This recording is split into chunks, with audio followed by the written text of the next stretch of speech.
ശ്രീവിദ്യയുടെ ഒരു ചോദ്യം. ശ്രീവിദ്യ, ഈ ഫ്ലൈറ്റ് ഓടുന്ന എന്ത് ഓയിൽ വെച്ചിട്ടാ? ലോകത്ത് കിട്ടാവുന്ന ഏറ്റവും വില കുറഞ്ഞ ഇന്ധനമാണ് ഫ്ലൈറ്റിൽ യൂസ് ചെയ്യുന്നത്. എന്തൊരു പാമയില്ല.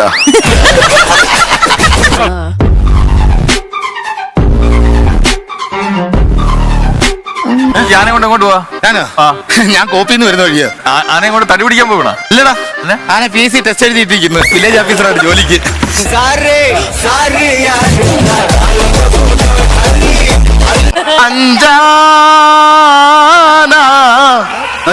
അഞ്ചാനകളെ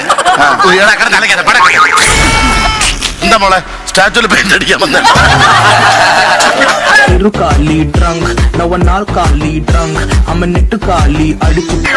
വാക്കിലും നോക്കലും നുണയും കുശുമ്പും കൂട്ടിയടിയും മാത്രം.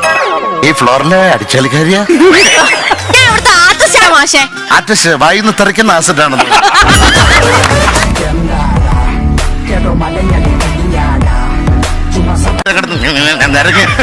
ഇവിടെ നല്ല പേക്കോലം. ഇതാണ് ആർട്ടിസ്റ്റ്. പറയണോ ഒരു ആൽഫി വന്നിരിക്കുന്നു. ആൽഫി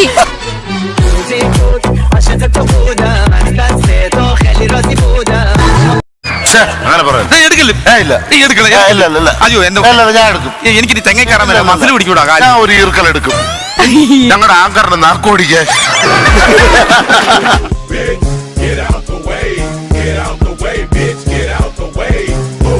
ഒരുമാതിരി വെള്ളരി കണ്ടത്തിൽ അനുവിനെ കൊണ്ട് കുത്തിർത്തിക്കും പോലെ.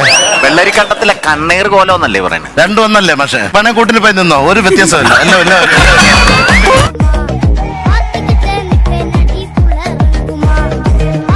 നിന്റെ ഡിപ്രക്കേഷൻ തെറ്റിക്കും. നിന്നെ മദ്ദബുദ്ധിയാ കൂടെ ഇവിടെ ചേട്ടാ. ആന ഓടിയില്ലെങ്കിൽ ആന ഓടിക്കാൻ ഒരൊറ്റ വഴി എന്റെ കയ്യിലുണ്ട്. എന്താണ്? ഇവന്റെ ഡാൻസ്.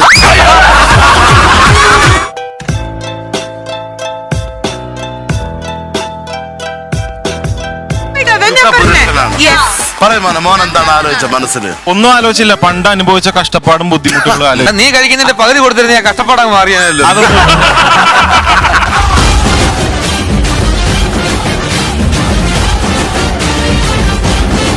ഞാനൊക്കെ ഷുഗർ ഉണ്ടോ നിങ്ങൾക്ക് എങ്ങനെ അറിയാം? അത് വേറെ ഒന്നുമല്ലേ. ഒരു ദിവസം ഞാൻ നോക്കിയപ്പോ തുമ്പിക്കായിട്ട് ഇങ്ങനെ വിറപ്പിക്കുക. ആനക്കാന്ന് നിങ്ങൾക്കായിരുന്നു. എനിക്ക് 7 മണി കഴിഞ്ഞുള്ള വിറയിലല്ലോ ഉള്ളു.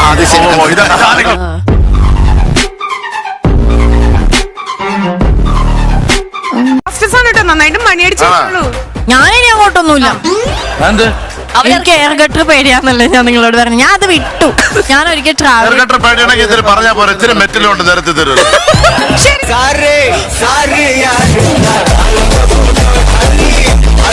ഗംഗയുടെ സാരിക്ക് തീ പിടിപ്പിക്കുന്ന അല്ലിയുടെ കല്യാണം മുടക്കുന്ന മാടമ്പള്ളിയിലെ യഥാർത്ഥ മാനസിക രോഗി ചന്ദ്രയല്ല. അല്ല നീയാണ്. അല്ല പിന്നെ നീ ഈ കോപ്രായം കൂടെ കിടന്ന് കാണിക്കുന്നത്. നീയാണ് മാനസിക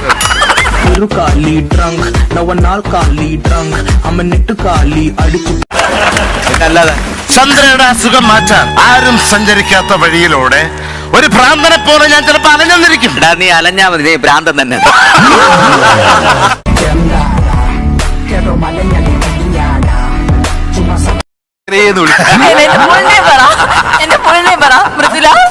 മൃദുല വിജയൻ. അസീസ് ഇവിടെ നിന്ന് ഷൂട്ട് കഴിഞ്ഞാൽ ഫേസ്ബുക്കിൽ നല്ല സെർച്ചിങ്.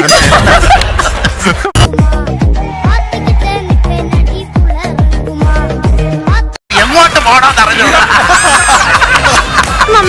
ഷിയാസെ മൈക്ക് ലക്ഷ്മിയെ കൊടുത്താണ്. ആ ബാഗ് ഒന്ന് കുടഞ്ഞാണ്. 2 സ്റ്റെപ്പ് അതിനകത്ത് പോയി.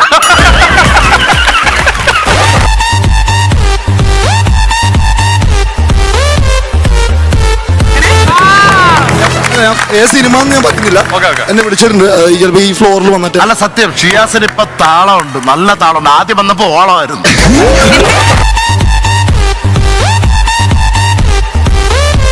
ഈ ഫാമിലിയിൽ നിന്ന് ഇടയ്ക്ക് മുങ്ങി ഇപ്പൊ പൊങ്ങിയിട്ടുള്ള ഒരു കുഞ്ഞുവാവ ഉണ്ടല്ലോ. ഇത് ആരത്? അമൃതയാ. മൊത്തത്തിൽ ചേഞ്ച് ആയല്ലോ. ഒരു മേക്ക് ഓവർ കൊണ്ടുവന്നതാണ്. അത് ഓവറായി പോയിട്ട്.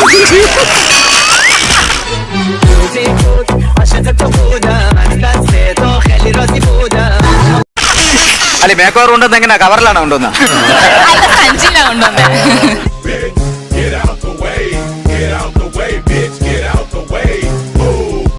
അത് തന്നെ കപ്പലിൽ നിന്ന് തെറിച്ചു പോയ ഒരു ഫൈബർ ബോട്ടിൽ ഞാൻ അങ്ങനെ നീന്തി കയറിയാ ചേട്ടൻ. പിന്നെ നിന്റെ അപ്പൂപ്പ അവിടെ കടലിലെ നടുക്ക് വരമ്പ് കെട്ടി വെച്ചേക്കുന്നു. അത് നീന്തി കയറി.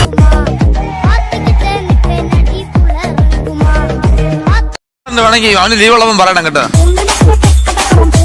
പുള്ളി വിളിക്കായിരുന്നു, പക്ഷെ കൊട്ടത്തേങ്ങും പുണ്ണാക്കും ഒരു സ്ഥലത്ത് വേണ്ട.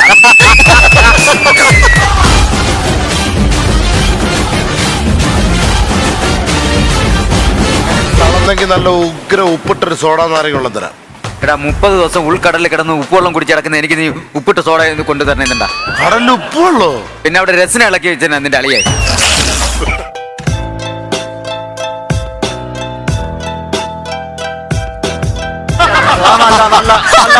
പിന്നെ ഇത് കഴിഞ്ഞിട്ട് ഈ ഡ്രസ് തരണേ. ആ തരാം. ഈ കോഴി അടച്ചിരിക്കേ.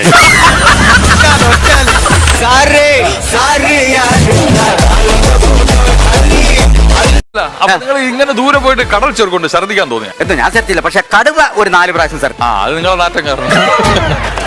കടൽ ചെറുക്കാൻ